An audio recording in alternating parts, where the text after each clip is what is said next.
ابو ہریرہ سے مروی ہے کہ رسول اللہ صلی اللہ علیہ وسلم نے فرمایا، جو شخص اللہ اور قیامت کے دن پر ایمان رکھتا ہے تو اس کو چاہیے کہ اچھی بات کہے ورنہ خاموش رہے، اور جو شخص اللہ اور آخرت کے دن پر ایمان رکھتا ہے اسے چاہیے کہ اپنے پڑوسی کی عزت کرے، اور جو شخص اللہ اور یوم آخرت پر ایمان رکھتا ہے اسے چاہیے کہ اپنے مہمان کی عزت کرے۔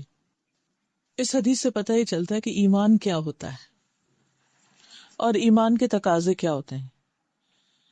عام طور پر ہم جب لا الہ الا اللہ محمد الرسول اللہ پڑھ لیتے ہیں اور اپنے ایمان کا اقرار کر لیتے ہیں، یا یہ سٹیٹمنٹ یاد کر لیتے ہیں کہ آمنت باللہ وملائکتہ وکتبہ ورسلہ والیوم الآخر والقدر خیرہ وشرہ والبعث بعد الموت، کہ میں اللہ پر ایمان لایا، فرشتوں پر، کتابوں پر، رسولوں پر، آخری دن پر، اچھی بری تقدیر پر، اور مرنے کے بعد جی اٹھنے پر، تو ہم سمجھتے ہیں کہ اب ہم مسلمان ہو گئے، مومن ہو گئے، اور اب جنت ہمارے لیے واجب ہو گئی۔ لیکن یہ تو پہلا سٹیپ ہے، اس بات کا اقرار کرنا، دل سے ماننا اور زبان سے اس بات کو بولنا، دس از فرسٹ سٹیپ۔ ابھی تو راستہ شروع ہو رہا ہے، ابھی تو سفر شروع ہو رہا ہے ایمان کا۔ اصل ایمان کیا ہے کہ انسان دل میں بھی ان حقیقتوں کو مانے، زبان سے ڈکلیئر کرے، اور اس کے بعد اس کے مطابق اپنے عمل کو بدلے، تب ایمان مکمل ہوتا ہے۔ اور اگر کوئی شخص زبان سے کہتا ہے لیکن اس کا عمل اس کے خلاف ہے تو وہ اپنی ہی کہی ہوئی بات کو جھٹلا رہا ہے۔ تو آئیے دیکھتے ہیں کہ نبی صلی اللہ علیہ وسلم نے مومن ہونے کی کیا شرائط بتائی ہیں یہاں پر۔ تو اس سے پہلی چیز جو بتائی گئی وہ ہے کہ جو شخص اللہ اور آخرت کے دن پر ایمان رکھتا ہے، من کان یؤمن باللہ والیوم الآخر فلیقل خیرا، تو اسے چاہیے کہ منہ سے اچھی بات نکالے، اچھی بات کہے، او یا پھر لیصمت، خاموش رہے۔ یہ ایمان کا تقاضا ہے۔ ہمارا ایمان ہمیں اس بات کا سبق دیتا ہے کہ ہم اپنی زبان کے اعمال کو سنوار لیں، اور اسی طرح جو ایمان رکھتا اسے چاہیے کہ وہ اپنے ہمسائے کی عزت کرے، اس کا خیال رکھے، اور جس کا ایمان ہے اسے چاہیے کہ وہ اپنے مہمان کی عزت کرے۔ جو شخص اس طرح کا ایمان رکھتا ہو اس کا ایمان اللہ تعالیٰ کو بھی پسند ہے، اللہ تعالیٰ کے ہاں بھی قبول ہے، اور اس کے بندوں کے لیے بھی خیر و برکت اور سلامتی کا باعث ہے۔ لیکن اگر کوئی شخص زبان سے یہ کہتا ہے کہ میں مانتا ہوں لیکن ان اصولوں پر عمل نہیں کرتا، ان چیزوں کو اپنی زندگی میں نہیں رکھتا، تو وہ ایک طرح سے اپنے ایمان کا خود مذاق اڑا رہا ہے، کیونکہ وہ جو کہتا ہے وہ کر نہیں رہا۔ جہاں تک اس بات کا تعلق ہے کہ زبان سے اچھی بات نکالے، فَلْيَقُلْ خَيْرًا، خیر کی بات کرے یا پھر چپ رہے۔ تو خیر کا کیا مطلب ہے؟ بھلی بات کا مطلب کیا ہے؟ تو خیر کی دو قسمیں ہوتی ہیں۔ نمبر ایک کہ وہ بات بذات خود اچھی ہو، جیسے اللہ کا ذکر ہے، تسبیحات ہیں، اللہ کی حمد و ثنا ہے، قرآن مجید کی تلاوت ہے، نفع مند علم سکھانا ہے، نیکی کا حکم دینا ہے، برائی سے روکنا ہے، یہ سب کچھ فی ذات ہی اچھا ہے۔ کہ مثلا اگر کوئی سبحان اللہ، الحمدللہ، اللہ اکبر پڑھ رہا ہے یا قرآن کی کوئی سورت تلاوت کر رہا ہے تو کوئی بھی شخص یہ نہیں کہہ سکتا کہ یہ کوئی غلط بات کر رہا ہے، ہر ایک کہے کہ بہت اچھی بات ہے۔ لیکن بعض باتیں قرآن کی آیات نہیں ہوتی، ذکر کے الفاظ نہیں ہوتے، وہ کوئی دنیا کی بات ہوتی، کوئی فائدہ مند بات ہوتی، اور اس کے پیچھے کہنے کا مقصد یا جو نیت ہے وہ بھی اچھی ہوتی، تو وہ بات بھی اچھی ہوتی۔ یعنی نمبر ایک کیا ہے کہ جو قرآن اور حدیث کے الفاظ ہیں، یہ ذکر اذکار ہیں، یہ اچھی بات ہے۔ اور نمبر دو، جس کے پیچھے مقصد اچھا ہے۔ بعض اوقات جب انسان اچھے نیت اور اچھے مقصد کے ساتھ کسی کو کوئی مشورہ دیتا ہے، کسی کا غم دور کرتا ہے، کسی کا خیال رکھتا ہے، کسی کی وحشت دور کرتا ہے، کسی کے لیے کوئی آسانی پیدا کرتا ہے، یا اس کے دل میں کوئی خوشی پیدا کرتا ہے۔ بعض اوقات آپ دیکھیں کہ ہلکے پھلکے جوکس جو ہوتے ہیں وہ کس لیے ہوتے ہیں؟ کہ دوسرا شخص خوش ہو جائے، اس میں کوئی جھوٹ نہیں ہوتا، کوئی غلط بیانی نہیں ہوتی، لیکن نہ تو وہ قرآن کی آیت ہوتی ہے، نہ وہ کوئی حدیث ہوتی ہے، مگر وہ بات اچھی ہوتی ہے کیونکہ اس کے کہنے کے پیچھے نیت اچھی ہے۔ اور نیت کیا ہے کہ دوسرے کو خوش کر دیا جائے، تو یہ بات بھی اچھی ہے۔ تو ایک ہے الخیر فی ذاتہ اور ایک ہے الخیر لغیرہ۔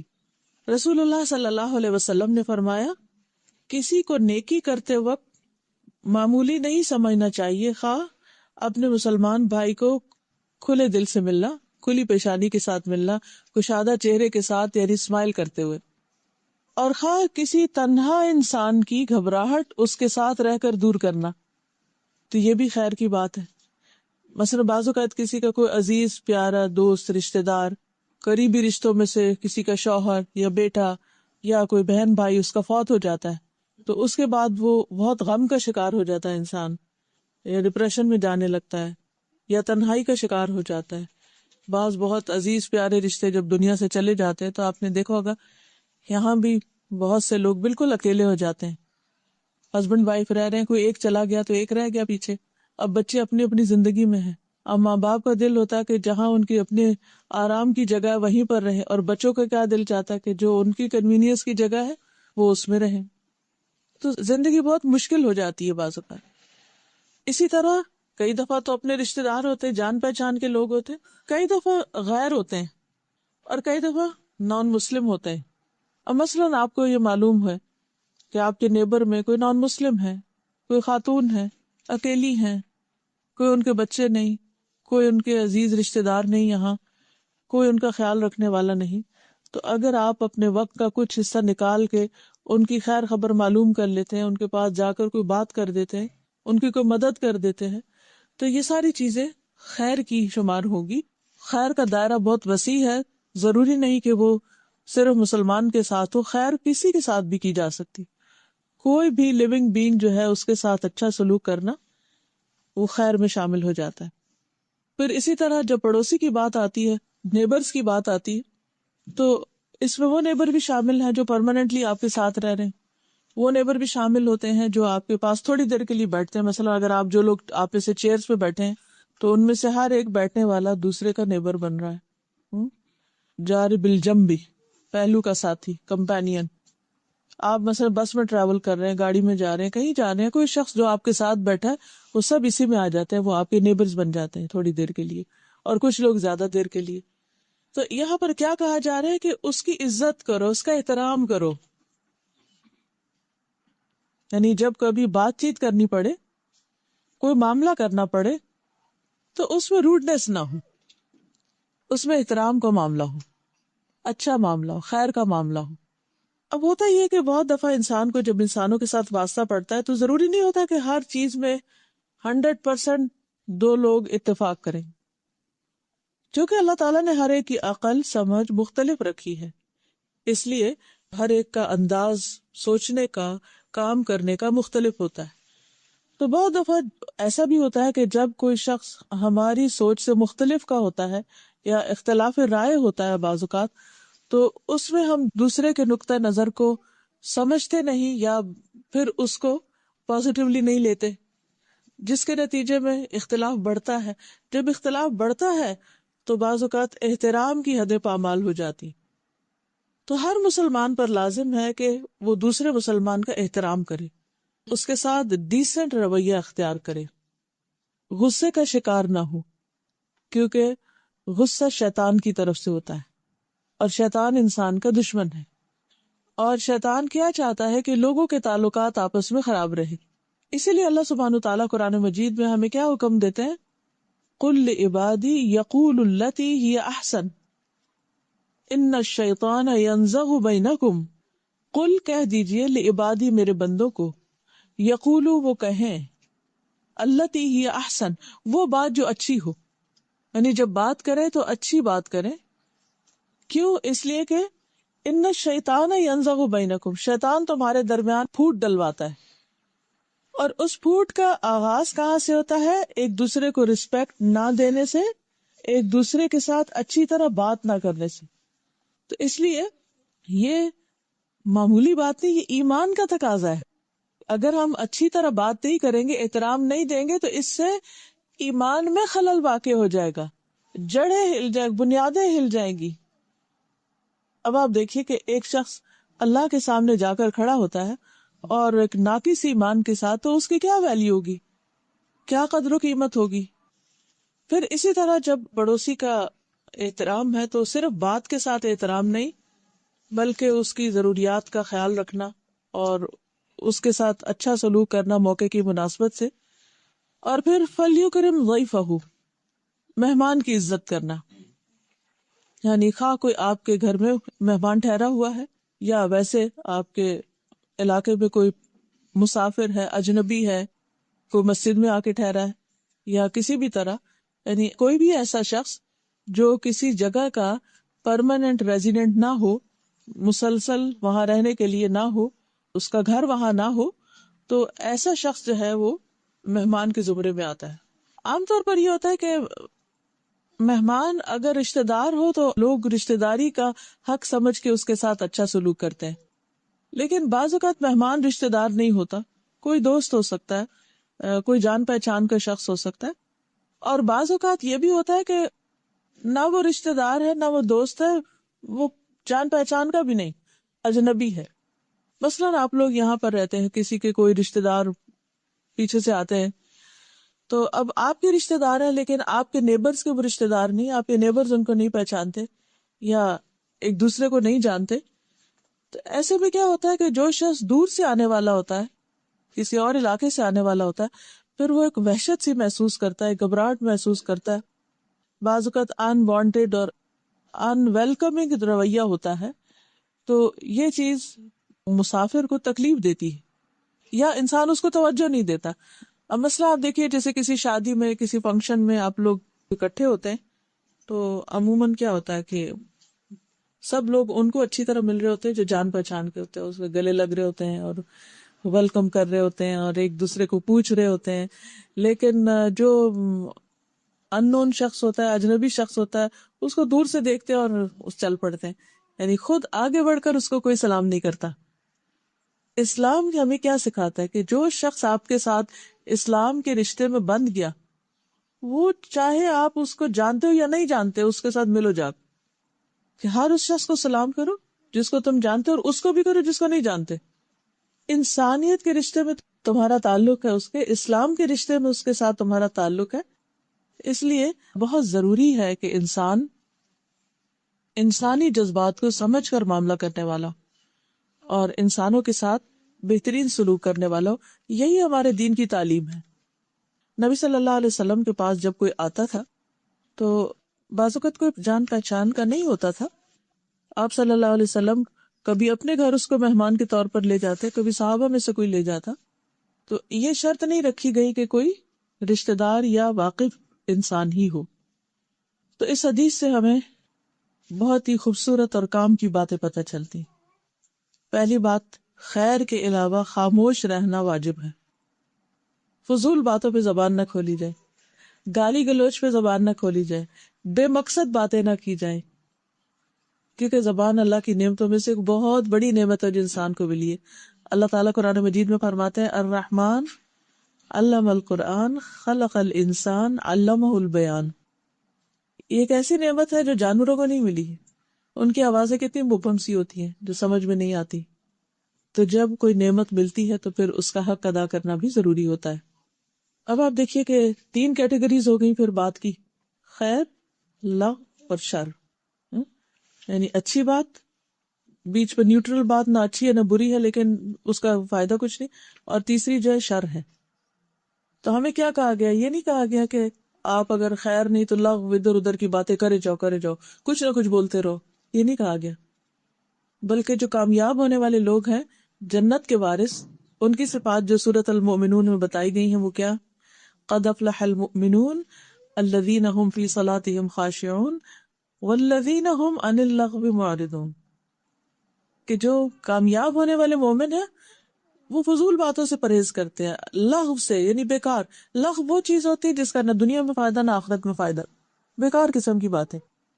اور تیسری چیز جو ہے وہ شر ہے، اور شر میں بہت کچھ آ جاتا ہے. یعنی خیر کے علاوہ جو کچھ ہے وہ پھر شر ہی ہے. اب خیر کی بات تو مطلوب ہے، اگر کسی کو خیر کی بات کوئی آتی ہے تو اسے کرتے رہنا چاہیے، لیکن اس کا بھی ایک موقع محل ہوتا ہے، ہر وقت ہی نہیں کرنی چاہیے. اپنے طور پر اب ذکر اللہ کا کرتا رہے تو ٹھیک، ورنہ لوگوں کو بہت زیادہ آیات اور احادیث ہر وقت سنا کے ان کو بیزار نہیں کرنا چاہیے، خاص طور پر جب وہ سننے کے موڈ میں نہ ہو، کیونکہ اس سے قرآن پاک کی بے ادبی ہوتی، کہ کوئی اس کو لینا نہیں چاہتا، کوئی اس کو سننا نہیں چاہتا، اور آپ بے وجہ اور بے وقت سنائے چلے جا رہے ہیں۔ پھر اس میں آپ دیکھیے کہ اگر آپ اپنی بات کو ویلیو کریں کہ آپ کی بات کس کیٹیگری میں ہے، مثلاً کیا وہ سونے جیسی بات ہے، یا چاندی جیسی ہے، یا پیتل جیسی ہے، یا ایسے مٹی جیسی ہے، کون سی ہے، کس قسم کی ہے۔ تو مثال کے طور پر جب آپ کی بات سونے جیسی ہو تو ضرور کریں، چاندی جیسی بھی ٹھیک ہے، لیکن بالکل مٹی جیسی بات جو دوسروں کے لیے تکلیف ہی کا باعث ہو، وہ نہیں۔ پھر اسی طرح اگر بولنے کی قیمت سونا ہو اور خاموش رہنے کی چاندی ہو تو پھر بولنا چاہیے، لیکن اگر خاموش رہنے کی قیمت سونا ہو اور بولنا چاندی ہو تب بھی خاموش رہنا بہتر ہے، کیونکہ سونے کو پریفر کرتا ہے انسان چاندی کے اوپر۔ اور ویسے بھی یہ ہے کہ انسان کی جو بات ہے وہ بات کر کے گوانے والی بات نہ ہو، تو انسان ہمیشہ یہ سوچے کہ جو کچھ میں کہنے والا ہوں اس کا آگے فائدہ کتنا ہونے والا ہے، یہ کہاں جا کے بیٹھے گی، اس کا نتیجہ کیا ہوگا۔ تو عقل مند وہ ہے جو سوچ سمجھ کے بولے، ضرورت کا بولے، بے وقت نہ بولے، بے فائدہ نہ بولے، اور شر کی قسم کی تو کوئی بات نہ بولے۔ اب آپ دیکھیے کہ شر بھی دو طرح کا ہے، ایک وہ شر ہے جو فی ذاتی ہی شر ہے، جیسے جھوٹ ہے، غیبت ہے، گالی گلوچ ہے، کوئی ڈاؤٹ ہی نہیں اس میں کہ شر ہے۔ لیکن کچھ اچھی باتیں جن کا مقصد پیچھے غلط ہے، یعنی بظاہر دیکھنے میں اسٹیٹمنٹ میں نہ جھوٹ ہے نہ غیبت ہے نہ کچھ، لیکن جو کہنے والا ہے وہ کیا اس مقصد سے رہا ہے کہ وہ کسی کو ذلیل کرے، کسی کو تانا دے، کہنے کو سینٹینس بالکل اسٹریٹ فارورڈ سینٹینس، لیکن وہ کسی کو اس طرح سنا رہا ہے کہ اس کو اذیت دے۔ عام بندے کو نہیں پتا، لیکن جس کو سنا رہا ہے اس کو خوب پتا ہے کہ کس کو سنا رہا ہے، اور اس نیت سے سنا رہا ہے کہ اس کو ٹارچر کرے۔ اگر یہ نیت نہیں تو پھر اللہ کے ہاں وہ شر نہیں لکھا جائے گا، لیکن اگر نیت ہے کہ دوسرے کو ذلیل کرے تو یہ اس سے بدترین نیت اور اس سے بدترین بات کوئی نہیں ہو سکتی، اس سے بچنا چاہیے۔ پھر اسی طرح یہ ہے کہ بعض اوقات انسان کہنے کو ایک بات کہہ رہا ہوتا ہے جس کے کہنے میں کوئی حرج نہیں ہوتا، اور بظاہر دیکھنے میں دوسرے کو بڑا خوش بھی کر رہی ہوتی ہے، لیکن وہ ایگزیجریشن پر مبنی ہوتی ہے، حقیقت نہیں ہوتی، صحیح بات نہیں ہوتی، یعنی پوری نپی تلی بات نہیں ہوتی۔ اب وقتی طور پر آپ کسی کو بہت تعریف کر کے، بہت اس کی خوبی بیان کر کے خوش بھی کر دیں، لیکن یو ڈونٹ مین اٹ، صرف اوپر اوپر سے باتیں کر رہے ہیں، تو وہ بھی اچھی بات نہیں۔ تو ہر شخص پھر کہاں سے پوچھے؟ اپنے آپ سے پوچھے، کیا میں غلط بیانی تو نہیں کر رہا؟ کیا میں کسی کی اذیت کا سبب تو نہیں؟ کیا میں کسی کی سما خراشی تو نہیں کر رہا کہ خواہ خواہ کی باتیں کر کے دوسرے کو تنگ کر رہا ہوں؟ اور پھر یہ بھی ہے کہ کس جگہ پر کر رہے ہیں۔ مثلاً آپ تلاوت ہی کر رہے ہیں لیکن کسی سوئے ہوئے شخص کے پاس کر رہے ہیں، تو پھر کیا خیال ہے تلاوت لیکن سونے والے کی نیند ڈسٹرب کر رہے ہیں، سونے والے کو آپ ڈسٹرب کر رہے ہیں۔ تو اب آپ دیکھیے کہ جب آپ سونے والے کو ڈسٹرب کریں گے تو چاہے آپ تلاوت ہی کر رہے ہو، وہ آپ کا کیا بن جائے گا؟ پھر ٹھیک نہیں رہے گی بات۔ تو اس سے بھی بچنا چاہیے۔ تو زمان، مکان، کوالٹی، کوانٹٹی، یہ سب میٹر کرتا ہے۔ کون سی بات آپ نے کس ٹائم پر کی، کس جگہ پر کی، کتنی مقدار میں کی، اور کس کوالٹی کی تھی، سونا تھی چاندی تھی۔ تو اگر انسان ان ساری چیزوں کو ناپ تول کے بولے تو کوئی خرابی نہ ہو، کوئی جھگڑا اور فساد ہی نہ ہو۔ اور ایمان کا تقاضا یہی ہے کہ ایسا ہی کرو، تب ایمان مکمل ہوگا۔ فجر کا وقت ہے اور آپ میں تیاروں کو اٹھانا چاہتے ہیں، ایک بار کھایا، دو بار کھایا نہیں ادھرے۔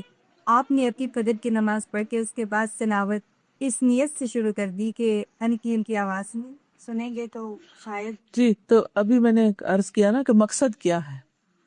مقصد ہے کہ گھر والے اٹھ جائیں، تو یہ اچھا مقصد ہے یا برا مقصد ہے؟ اب اگر آپ یہی آدھی رات کو اٹھ کے یا تہجد کے وقت، جبکہ دوسروں کے اوپر تہجد فرض نہیں، اس وقت اگر آپ کر رہے ہیں تو وہ ٹھیک نہیں، لیکن آپ فجر پڑھ چکے اور دوسروں کا اب اٹھنا ہی چاہیے، اس وقت پڑھ رہے ہیں تو اس میں کوئی حرج نہیں۔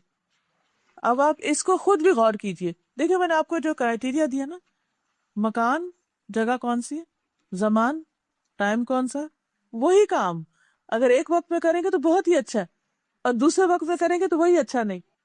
اور پھر کتنا کر رہے ہیں اور کس کوالٹی کا کر رہے ہیں. کوالٹی سے مراد یہ کہ کس انداز سے اور کس طریقے سے اور کس درجے کا وہ دوسروں کو فائدہ پہنچا رہا ہے. کیونکہ کوئی چیزیں ایسی ہوتی ہے کہ جو آپ کرتے ہیں آپ کے نزدیک وہ سونے کے بھاؤ ہے، لیکن وہ دوسرے کے نزدیک اس کی کوئی ویلیو نہیں، وہ اس کو مٹی کے بھاؤ بھی نہیں لیتا. تو پھر آپ کو کیا کرنا چاہیے؟ مثلا قرآن کی ایک آیت سونے سے بھی مہنگی ہے.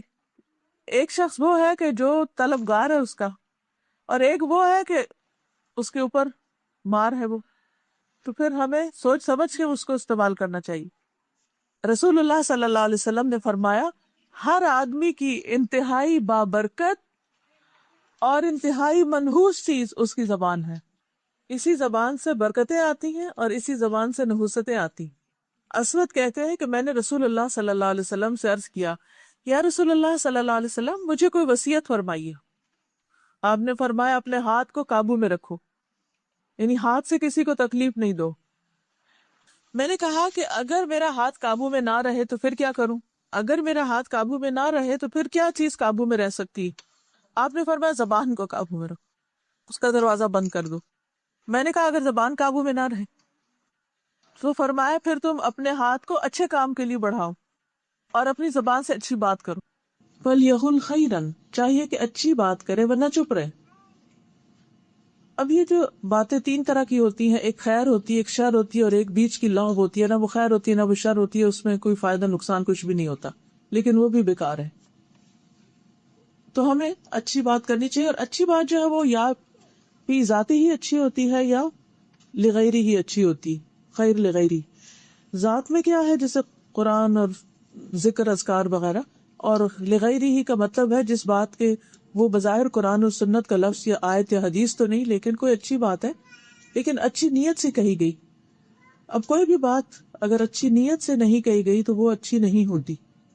ہاں اگر اچھی نیت کے ساتھ آپ نے اچھی بات کہی ہے جس میں کسی کو کوئی فائدہ پہنچ رہا ہے تو وہ بات آپ کے لیے صدقہ شمار ہوگی. حدیث میں آتا ہے الکلمۃ الطیبۃ صدقہ، اچھی بات کرنا بھی صدقہ. رسول اللہ صلی اللہ علیہ وسلم نے فرمایا جہنم سے بچو خواہ آدھی کھجور صدقے میں دے کر. اور اگر کسی کو یہ بھی میسر نہ ہو، آدھی کھجور نہیں ہے اس کے پاس، تو بھلی بات کر کے، اچھی بات کر کے بھی جہنم سے بچا جا سکتا ہے، کیونکہ وہ صدقہ ہے. کچھ لوگوں کے پاس مال ہوتا ہے، کچھ لوگوں کے پاس علم ہوتا ہے، کسی کے پاس حکمت ہوتی ہے، کوئی اچھا مشورہ ہوتا ہے.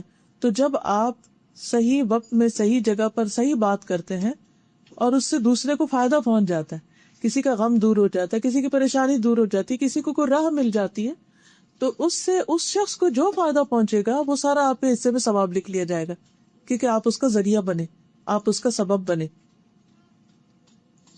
پھر اسی طرح اچھی بات انسان جب زبان سے نکالتا ہے، اور انسان کو بعض اوقات پتہ ہی نہیں ہوتا کہ وہ کتنی ویلیوبل بات ہے، اور اس کا دھیان بھی اس طرف نہیں جاتا، تو اللہ سبحانہ تعالیٰ اس کی وجہ سے اس کے بے پناہ درجات بڑھا دیتا ہے. اسی طرح بعض اوقات انسان کو ایسی بات زبان سے نکالتا ہے، اس کو خیال بھی نہیں ہوتا کہ یہ کوئی بہت بری بات ہے، لیکن اس کی وجہ سے انسان جہنم کی گہرائیوں میں چلا جاتا ہے. تو ہمیشہ انسان سوچ سمجھ کے بات کرے. رسول اللہ صلی اللہ علیہ وسلم نے فرمایا کوئی شخص اللہ کو راضی کرنے والی ایک بات کرتا ہے جو اللہ تعالیٰ کو خوش کر دیتی، وہ نہیں سمجھتا کہ اس کا اثر وہاں تک ہوگا جہاں تک ہو جاتا ہے حقیقت، کہاں کہاں تک وہ بات فائدہ دے جاتی. اس بات ہے صرف بات، لیکن اس بات کی وجہ سے اللہ تعالیٰ قیامت تک کے لیے اس بندے کے حق میں اپنی خوشنودی لکھ دیتا ہے، میں اس بندے سے راضی ہو گیا. تو اس لیے یہ جو ٹول ہے نا ہمارے پاس زبان کا، یہ کوئی معمولی چیز نہیں ہے، وہ بہت بڑی چیز ہے. اب ڈپینڈ کرتا ہے کہ ہم اس کو استعمال کیسے کرتے ہیں. ایک اور حدیث میں آتا ہے کہ سلام عام کرنا، اچھا کلام کرنا ایسے اعمال ہیں جو بخشش کو واجب کر دیتے ہیں. آپ کے لیے لکھی جاتی ہے بخشش، لیکن اس کے لیے کیا ہے کہ کوئی آپ کو سلام کرے یا نہ کرے، خود آگے بڑھ کے کرے، اور پھر جب بات کرے تو اچھی طرح بات کرے، پیار سے بات کرے. ہانی بن یزید کہتے ہیں میں نے کہا اے اللہ کے رسول صلی اللہ علیہ وسلم کون سی چیز جنت کو واجب کرتی، یعنی کوئی ایسی چیز ہو بس مجھے گارنٹی مل جائے کہ جنت میں پہنچ جاؤ. آپ نے فرمایا بس تم عمدہ کلام اور کھانا کھلانے کو لازم پکڑ لو، اگر واقعی جنت میں جانا چاہتے تو یہ دو کام کرو.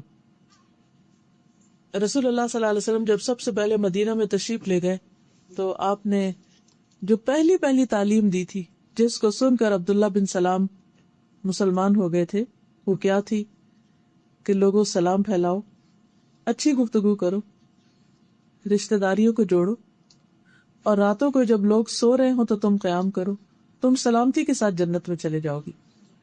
ایک اور جگہ پر آتا ہے کہ جنت میں ایسے بالا خانے نے اوپر بلند مقامات اور گھر ہیں جن کا اندر کا حصہ باہر سے اور باہر کا حصہ اندر سے نظر آتا ہے، جیسے گلاس ہاؤسز ہوتے ہیں. ایک بدو نے پوچھا یا رسول اللہ صلی اللہ علیہ وسلم یہ کس کے لیے ہیں، اتنے خوبصورت گھر کس کے ہوں گے؟ فرمایا اس شخص کے لیے جو بات اچھی کرے، ضرورت مندوں کو کھانا کھلائے، اور جب رات کو لوگ سو رہے تو صرف اللہ کے لیے تہجد کی نماز ادا کرے، تو اس کو یہ بہترین گھر ملے. اس کے برعکس اگر کوئی شر کی بات کرتا ہے تو وہ ناراضگی کی بات ہے، جہنم میں جانے کی بات ہے، بالکل اس کے اپوزٹ بات آتی. اور لغو بھی انسان کی کامیابی کے راستے میں رکاوٹ ہو جاتی، کیونکہ نہیں پتا ہوتا کہ وہ انسان کے لیے مائنس، اس کے نیکیوں کو مائنس کر دے. اور اگر انسان کو نہیں سمجھ آ رہی کہ کیا بات کرنی تو ضروری نہیں ہوتا بولنا. بعض اوقات ہم سمجھتے ہیں کہ ہم اپنا مشورہ ہر صورت دیں، چاہے کوئی مانگے یا نہ مانگے، کوئی پوچھے یا نہ پوچھے. تو ایسی صورت میں جو اگر آپ کو خود سمجھ نہیں آ رہی کہ آپ کی بات کس طرف کو جا رہی ہے تو بہتر ہے خاموشی اختیار کی جائے، کیونکہ حدیث میں آتا ہے کہ من صمت نجا، جس نے خاموشی اختیار کی وہ نجات پا گیا. دنیا میں بھی اس کو کوئی نہیں پکڑ سکتا کیونکہ اس نے بات کہی نہیں. اور یہی وجہ ہے کہ اگر آپ کسی کی برائی نہیں کرتے، کسی پہ کوئی الزام تراشی نہیں کرتے، کسی کا برا نہیں چاہتے، تو آپ کو کوئی ڈر بھی نہیں ہوتا، کیونکہ آپ کو اپنا پتا ہے کہ آپ نے کسی کے خلاف کوئی نفرت نہیں پھیلائی، کوئی کسی کو تنگ نہیں کیا، کسی کو ستایا نہیں، کوئی آپ کا کیا کر سکتا. انسان جب بولتا ہے اور غلط بولتا ہے تو وہ دراصل دوسرے کے ہاتھ میں اپنے خلاف ہتھیار پکڑا دیتا ہے، اب مارو مجھے. نبی صلی اللہ علیہ وسلم زیادہ تر خاموش رہتے تھے، البتہ آپ کی موجودگی میں صحابہ شعر بھی پڑھتے تھے. آپ کبھی ہنستے بھی تھے لیکن اکثر تبسم فرماتے، یعنی لوگوں کی باتیں سن کر مسکرا دیتے. کبھی ہنسی بھی آتی ہے آپ کو، لیکن زیادہ تر آپ خود اس میں، یہ نہیں کہ انہوں نے شعر پڑھنے شروع کیے تو آپ بھی شروع ہو گئے، ایسا نہیں کرتے تھے، کیونکہ آپ کا مقام کچھ اور تھا. ایک چیز ایک عام انسان کے لیے کوئی گناہ کی بات نہیں ہو سکتی، لیکن مقربین کے لیے وہ چیز پسندیدہ نہیں ہوتی. وہ کہتے ہیں نا کہ حسنات الابرار سیئات المقربین. حسنات الابرار یعنی جو عام نیک لوگ ہیں ان کی جو نیکیاں ہوتی ہیں بعض اوقات وہ مقربین کے حق میں سیئات ہوتی ہیں. جو اللہ کے مقرب پسندیدہ بندے ہوتے ہیں ان کو وہ زیب نہیں دیتی. پھر اسی طرح رسول اللہ صلی اللہ علیہ وسلم نے فرمایا جس نے اپنے غصے پہ قابو پا لیا اللہ تعالیٰ اس سے اپنا عذاب روک لے گا. یعنی جس نے اپنے زبان کنٹرول کی، غصہ کنٹرول کیا، اللہ تعالیٰ اس سے آگ کو کنٹرول کر دے گا، روک دے گا. اور جس نے اپنی زبان کی حفاظت کی اللہ تعالیٰ اس کے عیبوں پر پردہ ڈال دے گا، اس کے عیب پوشی کرے گا. نبی صلی اللہ علیہ وسلم نے فرمایا اللہ تعالیٰ اس بندے پر رحم فرمائے جس نے کوئی بات کی تو فائدے کی اور اگر وہ خاموش رہا تو سلامت رہا. یعنی بولتا ہے تو فائدے کا بولتا ہے، ورنہ چپ رہ کے سلامت رہتا ہے. صوبان کہتے ہیں کہ رسول اللہ صلی اللہ علیہ وسلم نے فرمایا خوشخبری ہے اس کے لیے جس نے اپنی زبان پہ قابو پا لیا، اسے اس کے گھر نے کشادگی اور گنجائش دی، یعنی اس کے گھر میں اس کے لیے موضوع ٹھکانا ہے، اور وہ اپنے گناہ پر رویا. تو ایسا شخص جو ہے اس کے لیے خوشخبری، یعنی بہترین کردار کا مالک ہے. پھر ہمسایوں کی بات آتی تو ہمسایوں کا کیا ہے کہ رسپیکٹ دینا، ان کو ان کے حقوق کا خیال رکھنا، ان کو اہمیت دینا، امپورٹنس دینا، ضرورت کے وقت ان کے کام آنا. اسی طرح انسان کی خوش قسمتی کی 4 چیزیں، 4 علامتیں: نیک بیوی، کھلا گھر، نیک ہمسایہ، اچھی سواری. یہ 4 چیزیں جس کے پاس ہو انتہائی خوش قسمت انسان ہے. اور 4 چیزیں بدبختی کی علامت ہے: بری بیوی، تنگ گھر، برا ہمسایہ، بری سواری۔ یہ چاروں چیزیں انسان کی زندگی حرام کر کے رکھ دیتی ہیں۔ تو ہمیں یہ دیکھنا چاہیے کہ ہم دوسروں کے حق میں کیسے ہمسائے۔ حضرت عبداللہ بن عمر سے روایت ہے، رسول اللہ صلی اللہ علیہ وسلم نے فرمایا، اللہ کے نزدیک بہترین دوست وہ ہیں جو اپنے دوست کے لیے بہتر ہیں۔ بہترین ساتھی وہ ہے خیر الاصحاب۔ اصحاب کا لفظی ترجمہ تو ساتھی، کمپینین کیا جاتا ہے، وہی ٹھیک ہے، لیکن دوست ساتھی کے معنوں میں بھی استعمال ہوتا ہے۔ اور بہترین پڑوسی وہ ہیں جو اپنے پڑوسی کے حق میں اچھے ہیں۔ ہمسائے کا اتنا بڑا مقام ہے کہ انسان کے اچھے یا برے ہونے کا سرٹیفکیٹ وہ دیتے ہیں۔ حدیث میں آتا ہے، ایک آدمی نے پوچھا کہ مجھے کیسے پتا چلے گا جب میں نیکی کروں یا برائی کروں تو میں نیک ہوں یا نہیں؟ مجھے کیسے پتا چلے گا میں کہاں ہوں، میں اچھا ہوں کہ نہیں؟ آپ کو کبھی ایسا خیال آتا ہے کہ اپنے بارے میں پتہ نہیں میں نیک ہوں کہ نہیں، پتہ نہیں میں اچھا ہوں کہ نہیں، پتہ نہیں میں کیسا ہوں، کون ہوں؟ رسول اللہ صلی اللہ علیہ وسلم نے فرمایا، جب تمہارے نیبرز کہیں کہ تم نے اچھا کام کیا ہے تو تم اچھے، اور جب وہ کہیں کہ تم نے برا کیا ہے تو تم برے، یعنی تمہاری گواہی تمہارے نیبرز دیں گے کہ تم کون۔ ایک اور حدیث میں آتا ہے، صحیح الجامع صغیر کی روایت ہے، جب تمہارے پڑوسی تمہاری تعریف کریں تو تم محسن ہو، اور اگر تمہارے پڑوسی تمہاری برائی کریں تو تم گناہگار ہو۔ اپنا مقام اپنے پڑوسی کی نظر میں پہچانو، نیبر سے پوچھو کہ کون۔ ہو سکتا ہے آپ کہیں کہ ہمارے تو نیبرز جو ہیں وہ نان مسلمز ہیں، ہمارا کوئی سلام دعا نہیں ان سے، ہم نہیں جانتے وہ کون ہے، وہ نہیں جانتے ہم کون ہیں، لیکن اس کے باوجود بھی لوگ آپ کو جانتے ہوتے ہیں۔ آپ اپنا گاربیج کہاں پھینکتے ہیں، آپ اپنا لان کب موو کرتے ہیں، کب کیا صفائی کرتے ہیں، کیا نہیں کرتے، گھر میں شور ہنگامہ کیا کرتے ہیں، اگر اوپر نیچے رہتے ہیں تو کیسے رہتے ہیں، بیسمنٹ میں جو رہتے ہیں وہ آپ کے بارے میں کیا کہتے ہیں، یعنی وہ کوئی نہ کوئی اوپینین آپ کے بارے میں ضرور رکھتے ہیں۔ تو سوچئے ان کا اوپینین کیا ہے آپ کے بارے میں، کہ آپ کون ہیں۔ اسی طرح ہسبینڈ وائف ایک دوسرے کے لیے کمپینین ہے، ساتھی، ایک دوسرے کے نیبر ہی ہیں ایک طرح سے وہ بھی۔ تو آپ صلی اللہ علیہ وسلم نے کیا فرمایا کہ تم میں سے بہترین وہ ہیں جن کے اخلاق اچھے ہوں، اور ان کے اخلاق اچھے ہیں جو اپنے گھر والوں کے لیے اچھے ہیں۔ اگر کسی کا اخلاق اپنے گھر میں اچھا نہیں، گھر والوں کے ساتھ وہ بدتمیزی کرتا ہے، گھر والوں کے ساتھ بد اخلاقی کرتا ہے، تو وہ حقیقت میں اچھا نہیں۔ رسول اللہ صلی اللہ علیہ وسلم نے فرمایا، حسن اخلاق اور اچھی ہمسائیگی شہروں کو آباد کرتی ہے اور عمر میں اضافے کا باعث بنتی ہے۔ لمبی زندگی ملتی ہے ان لوگوں کو جو اچھے اخلاق والے اور اچھے ہمسائے ہوتے ہیں۔ تو اس کے لیے اچھا ہمسایہ بننے کے لیے اپنے ہمسایوں کے کھانے پینے کی ضرورت کا خیال رکھنا، ضرورت کے وقت مدد کرنا، کوئی فوت ہو جائے تو اس کی تعزیت کو جانا، اس کے کفن دفن کا انتظام کرنا، بیمار ہو جائے تو اس کا پوچھنا، نان مسلم بھی ہو تو ان کا بھی خیال رکھنا۔ عبداللہ بن عمر کہتے ہیں کہ انہوں نے ایک بکری ذبح کی، پھر پوچھا، کیا تم نے میرے یہودی ہمسائے کی طرف بھی کچھ بھیجا؟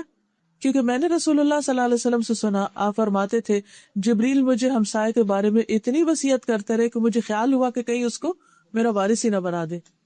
پھر ضرورت پڑنے پر دروازہ بند نہ کرنا۔ پھر اسی طرح اس کو اگر دیوار میں کونٹی گاڑنے کی ضرورت ہے یا کہیں کچھ کسی قسم کی ہیلپ چاہیے تو اس میں مدد دینا۔ پھر اذیت دینے سے بچنا۔ نبی صلی اللہ علیہ وسلم نے 3 بار فرمایا، واللہ، اللہ کی قسم، لا یؤمن، واللہ لا یؤمن، واللہ لا یؤمن، اللہ کی قسم وہ مومن نہیں، وہ مومن نہیں، اس کا ایمان ہی نہیں۔ پوچھا گیا کون مومن نہیں؟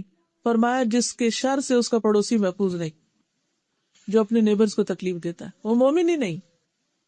پھر اسی طرح آپ نے فرمایا، پڑوسی کو تکلیف دینا نیکیوں کو اس طرح مٹا دیتا ہے جس طرح سورج برف کو مٹاتا ہے، یعنی سورج نکلتا تو برف میلٹ ہونا شروع ہو جاتی ہے، اسی طرح پڑوسیوں کو تکلیف دینے سے نیکیاں میلٹ ہونے لگتی ہیں، ختم ہونے لگتی ہیں۔ نبی صلی اللہ علیہ وسلم کو بتایا گیا کہ ایک عورت کثرت سے نماز، روزہ، صدقہ کرنے میں مشہور ہے، لیکن اپنی زبان سے پڑوسیوں کو تنگ کرتی ہے۔ آپ نے فرمایا وہ جہنمی ہے۔ پھر کہا گیا، یا رسول اللہ صلی اللہ علیہ وسلم، فلاں عورت نماز، روزہ، صدقے کی کمی کا شکار ہے، یہ نہیں فرض نہیں ادا کرتی، یعنی بہت ایکسٹرا نہیں کرتی، لیکن وہ صرف پنیر کے چند ٹکڑے صدقہ کرتی ہے، لیکن اپنی زبان سے ایک پڑوسیوں کو تکلیف نہیں دیتی، فرمایا وہ جنتی۔ اللہ سبحانہ تعالیٰ چاہتے کیا ہے کہ جو اس کی مخلوق زمین پر رہتی ہے وہ سارے ایک دوسرے کے ساتھ اچھی طرح پیار سے، محبت سے، خوش اخلاقی کے ساتھ رہیں۔ مسند احمد کی روایت ہے، وہ شخص جنت میں داخل نہ ہوگا جس کا ہمسایہ اس کی شرارتوں سے محفوظ نہیں۔ قیامت کے دن سب سے پہلے جو جگڑنے والے اللہ کے حضور حاضر ہوں گے وہ 2 ہمسائے ہوں گے۔ تو رسول اللہ صلی اللہ علیہ وسلم نے دعا بھی مانگی ہے کہ اللہ تعالیٰ برے ہمسائے سے پناہ دے۔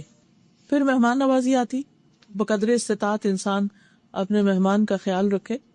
حضرت ابراہیم علیہ السلام کا واقعہ قرآن مجید میں آتے کہ کس طرح انہوں نے اپنے مہمانوں کا خیال رکھا۔ پھر یہ ہے کہ جب حضرت ابراہیم کے پاس مہمان آئے تو وہ فوراً گئے اور جا کے بھنا ہوا بچڑا لے کر آئے۔ جب انہوں نے کھایا نہیں مہمانوں نے تو تب انہیں پریشانی لاحق ہوئی۔ پھر اسی طرح اگر کوئی نان مسلم بھی مہمان ہو تو اس کی بھی عزت کرنی چاہیے۔ نبی صلی اللہ علیہ وسلم نے فرمایا اس شخص میں کوئی خیر نہیں جو مہمان نواز دے۔ پھر اسی طرح 1 دن رات خوب خاطر مدارت کا حکم ہے اور 3 دن تک مہمانی ہوتی ہے، اس کے بعد وہ گھر کے فرد کی طرح ہوتا ہے۔ پھر 3 دن سے زیادہ میزبان کو تکلیف میں ڈالنا بھی جائز نہیں، الا یہ کہ کوئی بہت مجبوری ہو تو کسی کے گھر میں انسان ٹھہرے ورنہ نہ ٹھہرے۔ پھر اسی طرح یہ ہے کہ ایک کا مہمان سب کا مہمان ہوتا ہے، یعنی اگر کوئی کسی ایک گھر میں مہمان آیا تو وہ سارے نیبرز کے لیے، سب کے لیے مہمان ہوگا۔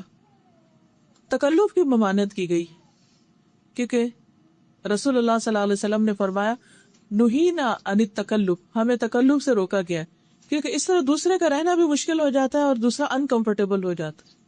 اصل اچھی مہمانی وہی ہے کہ جس کے ساتھ دوسرا تکلیف میں نہ پڑے، کمفرٹیبل رہے۔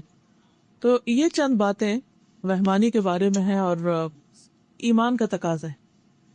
تو ہمارا اسلام اور ایمان اور دین اور اخلاق یہ سب ہمارے ایکشن سے پتہ چل گا۔ اور کبھی ونس اپان اے ٹائم کوئی کسی کو ملتا ہے تو اتنی بات نہیں ہوتی، لیکن جو روز ملیں، ساتھ رہیں، ان کا ایک دوسرے پر حق زیادہ ہو جاتا ہے۔ تو اللہ تعالیٰ سے دعا ہے کہ وہ ہمیں عمل کی توفیق عطا۔ سبحان اللہ والحمد للہ ولا الہ الا اللہ واللہ اکبر ولا حول ولا قوة الا باللہ العلی العظیم۔ اللہم صلی علی محمد وعلی آل محمد کما صلیت علی ابراہیم وعلی آل ابراہیم انک حمید مجید۔ اللہم بارک علی محمد وعلی آل محمد کما بارکت علی ابراہیم وعلی آل ابراہیم انک حمید مجید۔ ربنا آتنا فی الدنیا حسنۃ وفی الآخرۃ حسنۃ وقنا عذاب النار۔ ربنا لا تزغ قلوبنا بعد اذ ہدیتنا وہب لنا من لدنک رحمۃ انک انت الوہاب۔ ربنا ہب لنا من ازواجنا وذریاتنا قرۃ اعین وجعلنا للمتقین اماما۔ یا اللہ پاک جو کچھ ہم نے پڑھا ہے، سنا ہے، سیکھا ہے، سکھایا ہے، ہمیں اس پر عمل کی توفیق عطا فرما۔ اللہ ہمیں جہنم کی آگ سے بچا لے، جنت الفردوس میں جگہ عطا فرما۔ یا رب العالمین تو ہمارے اخلاق کو بہترین کر دے، ہمارے معاملات کو بہترین کر دے، ہمیں اپنی زبان کو کنٹرول کرنے کا طریقہ سکھا دے۔ یا اللہ تو ہمیں، ہماری اولادوں کو، ہمارے شوہروں کو، ہمارے بچوں کو، سب کو نیک ہدایت عطا فرما۔ یا اللہ ان سب کے اندر ایمان اور تقوی پیدا کر دے، ہم سب کو اپنے راستے پہ چلنے کی توفیق دے۔ اللہ اس دین کو، ایمان کو ہماری نسلوں میں جاری و باقی رکھنا۔ یا اللہ تو ہم سب کا خاتمہ اور انجام بخیر کرنا۔ اللہ تو ہم سب سے راضی بچا۔ رب